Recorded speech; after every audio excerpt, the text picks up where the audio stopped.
Semana passada, senhor presidente, mais precisamente na quarta-feira, vim à tribuna desta casa falar a respeito das manifestações que aconteciam em todo o país.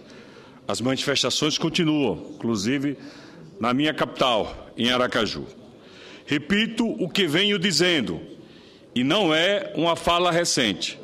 Esse modelo político que aí está e ao qual todos pertencemos fracassou. Já há algum tempo e vem se mostrando ultrapassado e ineficaz, sem levar em conta as reais demandas dos cidadãos brasileiros. O Brasil é feito de muitos Brasis, de realidades distintas, de realidades socioeducacionais, culturais, econômicas, bem diferentes, nos mais diferentes cantos desta enorme nação. Contudo, o que observamos é um uníssono nas reivindicações presentes nas manifestações que continuam acontecendo em todo o Brasil. E é essa a realidade de uma nação, senhor presidente. Senhores senadores, senhoras e senadores, desabafando o que estava engasgado há muito tempo, cozinhando numa verdadeira panela de pressão e que foi se formando ao longo da nossa história e que em algum momento havia realmente de explodir. E esse é o momento que estamos presenciando.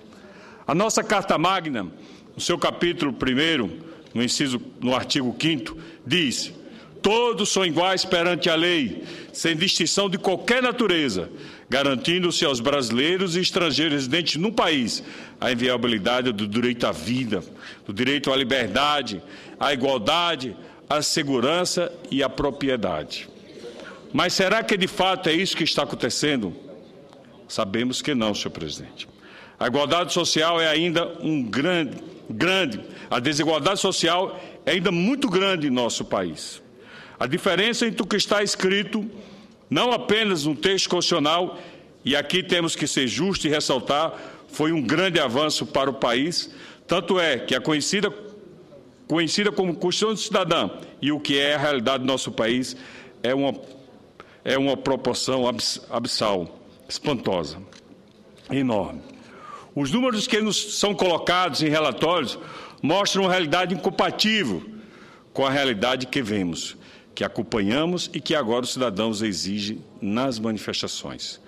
O sistema tem sido violento, senhor presidente, violento com o nosso povo, violento com todos nós. E quando falo do sistema, falo da crise de credibilidade institucional que atingiu todas as esferas das instituições públicas, sejam elas da União, seja ela dos Estados, do Distrito Federal e dos municípios, infelizmente. Sempre entendi a política como um verdadeiro instrumento de transformação social. E essa é a hora.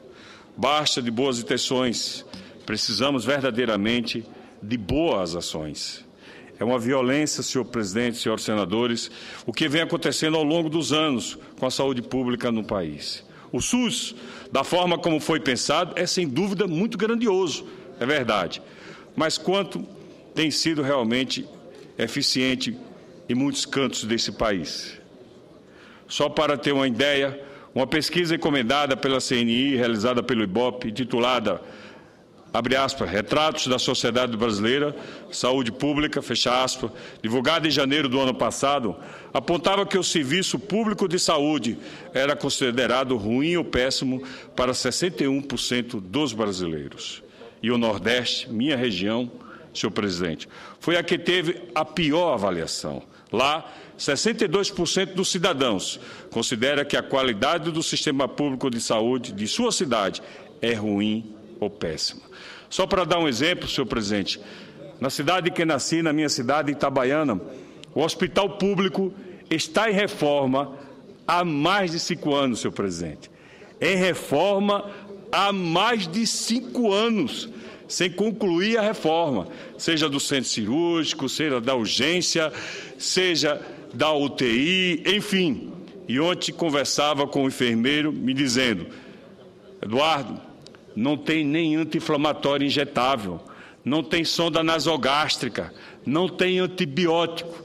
É lamentável, senhor presidente. Esse é o depoimento do lugar onde nasci, onde vivi e onde cresci, na minha querida Itabaiana, lá em Sergipe.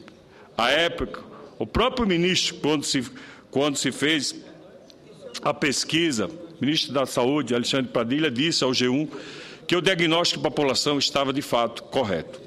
Na pesquisa foram apontados como sendo os principais problemas do sistema público de saúde: a demora no atendimento, a falta de equipamento, unidades e investimento, a falta de médicos e as más condições das unidades de saúde, a má administração, a má gestão, dentre outros.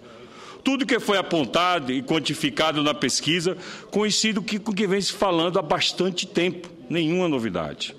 A nossa saúde é subfinanciada, senhor presidente. Falta-nos investimento, é verdade. Países vizinhos investem muito mais.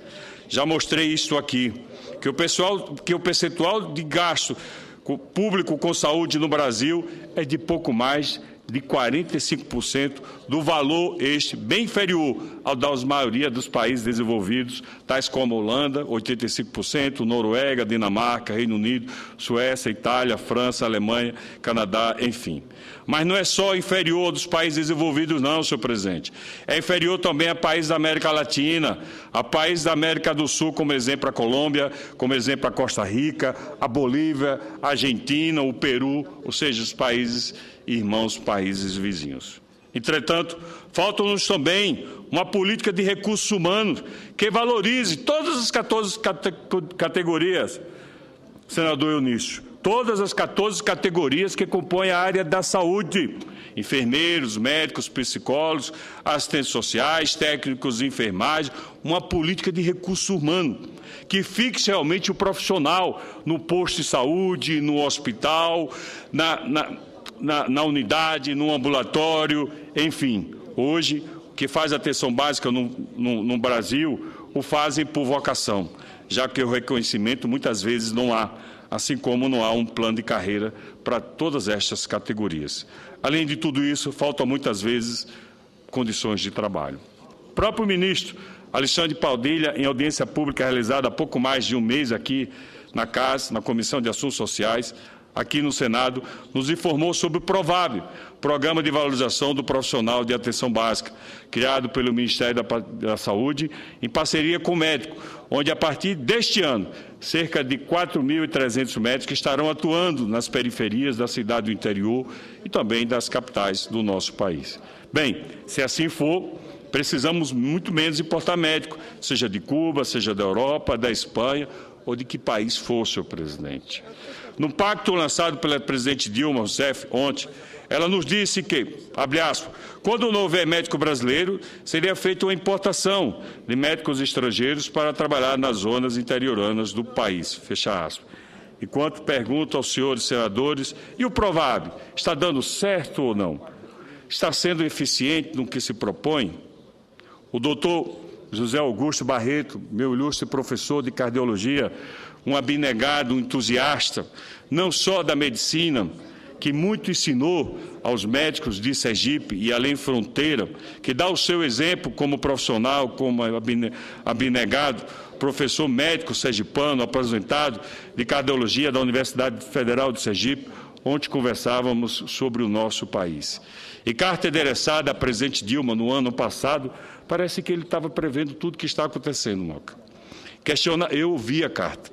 Questionava a respeito dos pontos importantes para este país, não apenas na área da saúde, mas pensando o Brasil como um todo.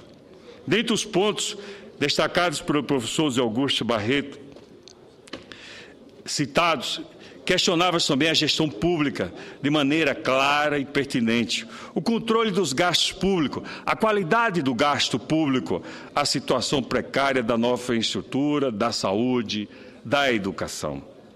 O professor Zé Augusto tinha razão na sua preocupação e também tinha razão e via muito distante a materialização de um país muito melhor, como ele mesmo manifestou ontem à noite. E por falar em educação, senhor presidente, seria muito bom, Tom, que seguíssemos o exemplo da Finlândia, que priorizou ao longo das últimas décadas, mas precisamente da década passada, a educação.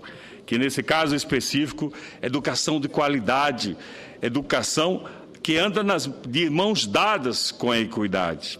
Lá, senhor presidente, uma escola particular não consegue, senador Eunício, na Finlândia, ouvi isso da diretora, numa audiência pública aqui, na Comissão de educação, ouvi dela, que uma escola particular, por mais que queira, não consegue ser melhor do que uma escola pública, senador Aloysio Nunes. Na Finlândia, em apenas 10 anos, foram capazes de transformar o sistema educacional daquele país e se tornar o melhor do mundo, segundo critérios avaliados. E o que fizeram? Valorizando apenas 3 itens: professores bem remunerados, escolas decentes de qualidade, não com supercomputadores, didática simples e qualificação de todos os profissionais. Senador Moca, todos os professores do ensino fundamental na Finlândia, todos, e eu insisti nessa pergunta, todos os professores do ensino fundamental da Finlândia têm no mínimo um mestrado. No mínimo um mestrado. Eu perguntei, doutora, 99,9%, ela disse não, 100%. Outro fator crucial na construção do modelo de ensino fundamental universal foi o reconhecimento de que, para se conseguir um sistema educacional que atendesse bem a todos os alunos, independe de aptidões específicas, status socioeconômico ou de origem familiar. Seria imprescindível contar com um corpo docente altamente qualificado. E a qualificação docente é hoje considerada pedra angular do sistema educacional finlandês. Além dos avanços na educação básica, a Finlândia é reconhecida como um exemplo de sociedade do conhecimento, baseado em economia altamente competitiva e inovadora. Sei, obviamente, que somos países muito diferentes, mas por não observarmos o que deu certo lá e aproveitamos aqui, com as devidas adaptações, é claro.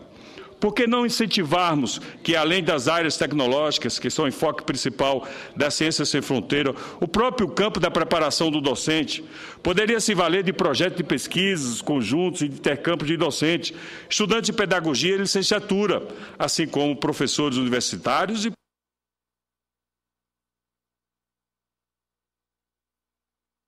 senhor presidente, entre instituições finlandesas e brasileiras. Para finalizar, gostaria de citar o professor indiano Amartya Sen, Prêmio Nobel de Economia em 1998, e um dos criadores, senhor presidente, do IDH, Índice de Desenvolvimento Humano, quando diz que o crescimento econômico não é um fim em si mesmo, mas é um meio de se avançar, de se alcançar avanços sociais e benefícios para toda uma população.